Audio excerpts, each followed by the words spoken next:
دنیا میں اقتدار حاصل کرنے کے لیے کم سے کم ایک بڑی قربانی ضرور دینا پڑتی ہے. کچھ لوگ اپنی جانوں کی نظر پیش کر کے اقتدار حاصل کرتے ہیں اور اس اقتدار کے اثرات صدیوں پر محیط ہوتے ہیں. کچھ لوگ ناتواں اور بے گناہ انسانوں کے قتل عام کے بعد مسند اقتدار تک پہنچتے ہیں اور پھر ایک روز یہی مسند ان کی قبر بن جاتی ہے، یہاں تک کہ اس قبر میں اتاری جانے والی لاش کو حشرات الارض اپنی خوراک بنا لیتے ہیں.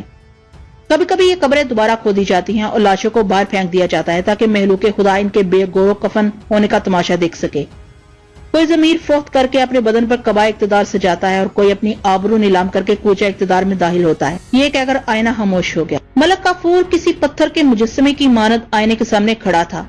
وہ حیرت و سکوت کے عالم میں سوچ رہا تھا، کیا آئینے بھی بولتے ہیں؟ ابھی اس کی حیرانی برقرار تھی کہ آئینہ دوبارہ بول اٹھا. ملک کافور، تو نے کیا کیا؟ وقار کتنے میں رہن رکھا، ضمیر کتنے میں بیچ ڈالا.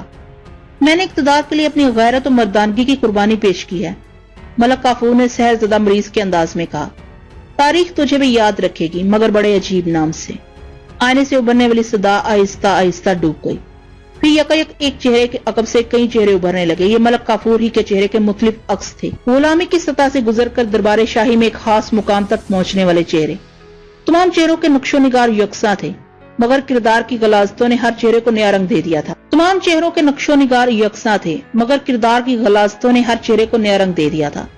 بے حیائی اور ہوشامت ملک کافور کا پیشہ تھا، لیکن آج سلطان کی کجدائی نے اسے انتہائی بلندیوں پر پہنچا کر ایسی پستیوں میں پھینک دیا تھا کہ اگر علاؤالدین خلجی اس کی طرف دوبارہ توجہ نہ کرتا تو ملک کافور کی وہ رسوائی ہوتی کہ گلی گلی بھیک مانگنے والے بھی اس کے مقابلے میں اپنے آپ کو زیادہ خوش نصیب سمجھتے. یہ خیال بڑا اذیت ناک تھا.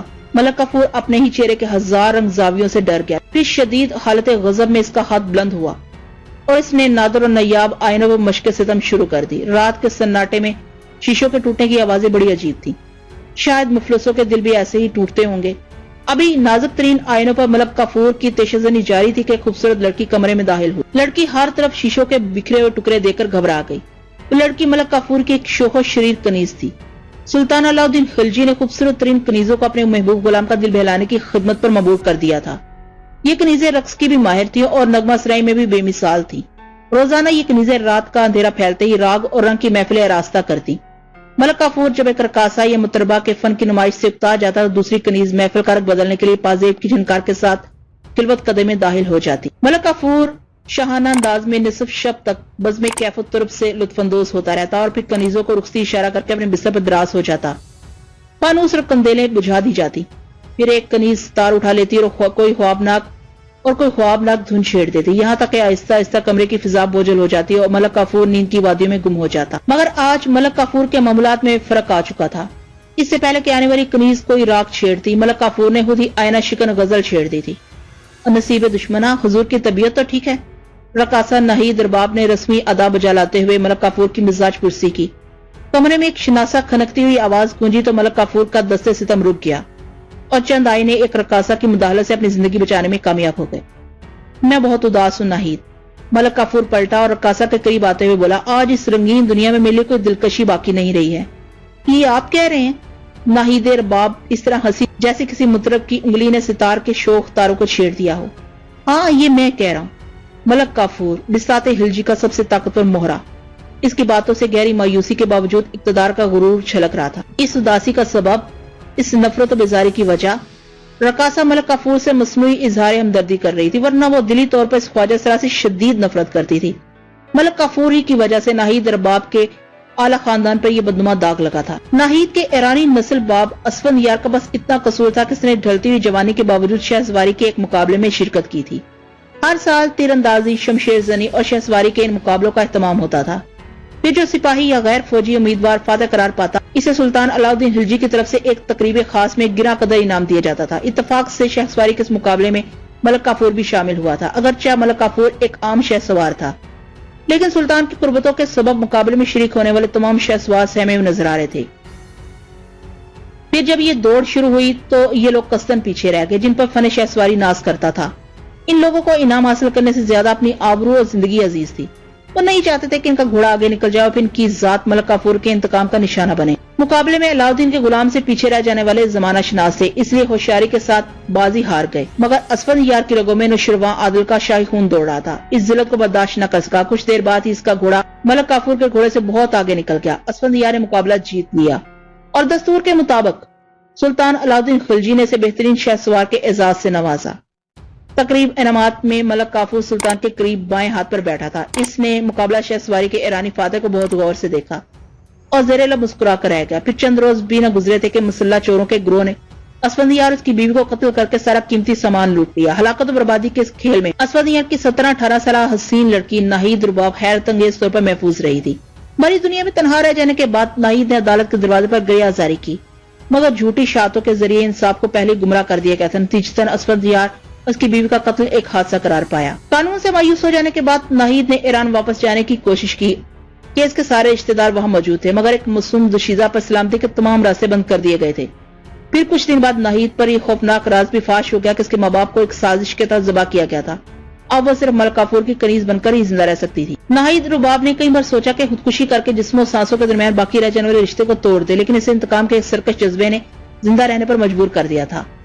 ناہید اس طرح دنیا سے جانا چاہتی تھی کہ ملک کافور اپنے عبرتناک انجام کو پہنچ چکا ہو اور وہ اس کی دریدہ لاش پر کیا زن ہو، مگر یہ خواب تھا، ایک حسرت ناکام تھی جس کے سارے ناہید کے زخمی شب و روز گزر رہے تھے۔ پھر بھی آج جب اس نے ملک کافور کو پاگل پن کی منزل کے قریب دیکھا تو خوشی کی تیز لہر ناہید کے دل میں اٹھی اور پھر وہ مزید شوخیوں پر اتر آئی۔ سلطان کے دل پر حکومت کرنے والا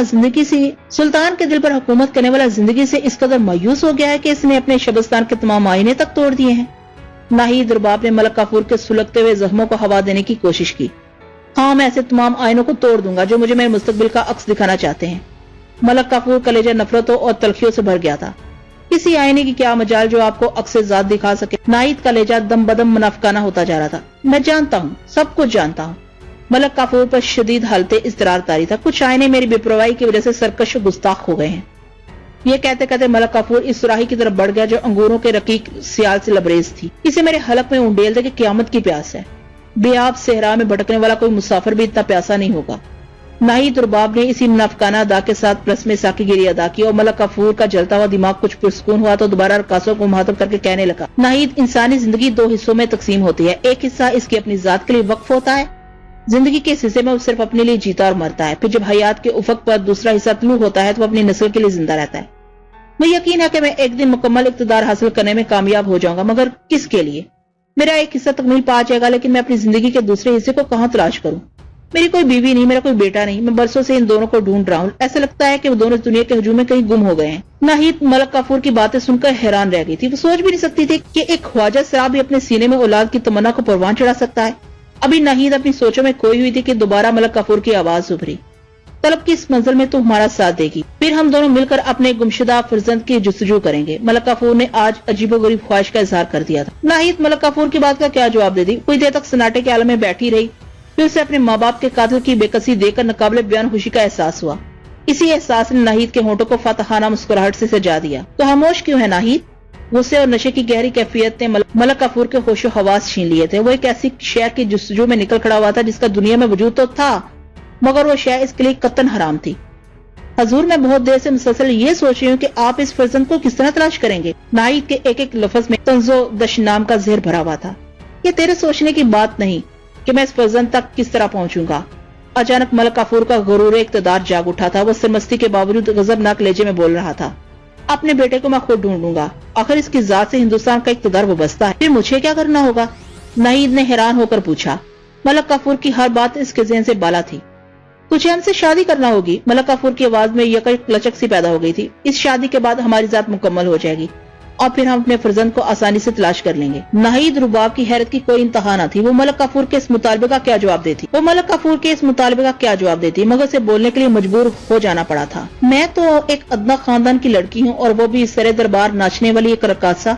میرے ساتھ آپ کی شادی اس قدر بے جوڑ ہوگی کہ تاریخ آپ کے اس جرم کو کبھی معاف نہیں کرے گی۔ یہ کہہ کر ناہید رباب چند لمحوں کے لیے خاموش ہو گئی۔ اس کی آنکھوں میں انسان کو ذلیل کر دینے والی شرارت رقصاں تھی اور ہونٹوں پر ایک خاص تبسم ابھرنے ہی والا تھا کہ ملک کافور نے ناہید کو خاموش پا کر غبارہ آلود آنکھوں سے اس کی طرف دیکھا۔ ناہید نے فوراً بولنا شروع کر دیا، آنے والا زمانہ آپ کے بچوں پر یہ کہہ کر انگشت نمائی کرے گا کہ اس خاندان میں عیب ہے، پیوند لگایا گیا ہے۔ ایک وفادار کنیز کی حیثیت سے میں یہ کبھی برداشت نہیں کروں گی کہ آپ کی ذات محترم تاریخ ہندوستان میں ایک مستقل الزام بن کر رہ جائے۔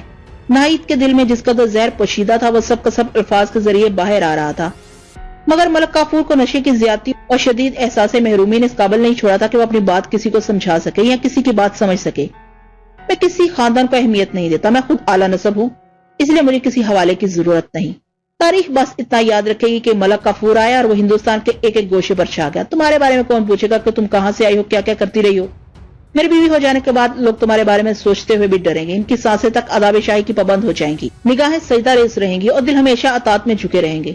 یہ کہہ کر ملک کافور ناہید کے قریب آیا اور محبت امیز لہجے میں بولنے لگا، ویسے تو تمہارا دل، تمہارا دماغ، تمہاری ایک ایک سوچ اور تمہارا ایک ایک جذبہ ہمارے حکم کا پابند ہے، مگر پھر بھی شریک حیات کی حیثیت سے ہم تمہاری مرضی کو زیادہ اہمیت دیں گے۔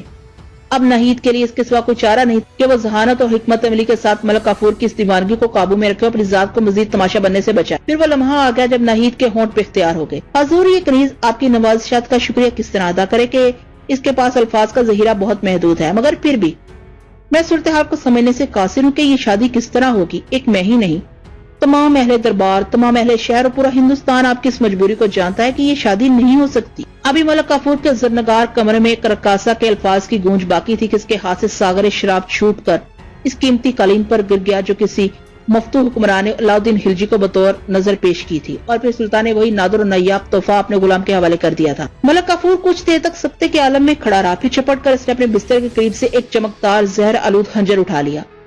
ناہید رباب کو فوراً ہی اندازہ ہو گیا تھا کہ اس نے تمام احتیاطوں کے باوجود ملک کافور کو دنیا کی غلیظ ترین گالی دے ڈالی تھی۔ الفاظ کمان سے نکلے ہوئے تیر تھے، انہیں واپس نہیں لایا جا سکتا تھا۔ ناہید اپنی زندگی کے انجام کو قریب تر دیکھ رہی تھی۔ وہ چاہتی تو ملک کافور کے قدموں پر سرک کر سانسوں کی بھیک مانگ سکتی تھی، مگر اب یہ ممکن نہیں تھا۔ دنیا میں وہی لوگ معاف کرتے ہیں جن کے دل کشادہ ہوتے ہیں۔